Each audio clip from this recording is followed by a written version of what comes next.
May you explain us how and why Occupy Wall Street movement was born? We can say how it started in July of 2011 with an idea essentially that was inspired by Tahrir Square in Egypt. And I think I'm from Canada and Adbusters is from Canada, but we obviously are greatly impacted by what happens in the United States and global financial crisis. And when we saw what was happening in Egypt, obviously, where you have thousands or hundreds of thousands of people at one point in the public square occupying, they didn't use this word, but they were occupying this public space, we kind of thought, why doesn't this happen here?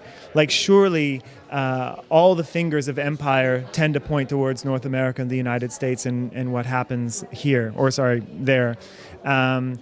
So we wanted to put this idea. So when we made this poster and said, hey, September 17th, why don't, if you're concerned about this, why don't we go down to Wall Street, bring a tent, and occupy it, and articulate a demand. So what we saw in Tahrir Square in Egypt was people get together and then they decide democratically, like kind of grassroots democracy, and we wanted to see that in the United States. So, how do you think we'll go on? I mean, how governments will face this problem? Face the financial crisis or face Occupy? The financial crisis. Oh. Me personally, I think it's going to get worse, and I think they're not going to do very much. I think, especially in the United States, it's a corporatocracy. The whole democracy is governed by money. So I think capital is going to keep moving and keep shifting and keep finding ways to exploit.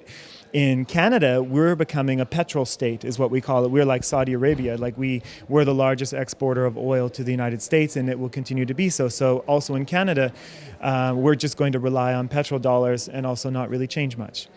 Okay. Do you think that ethics and money can be stayed together in the future? Yes, I hope so. But I think my personal belief is there will be a crash, because I think capitalism, even though it claims to be rational, is incredibly irrational, and it will take a shock for it to realign itself.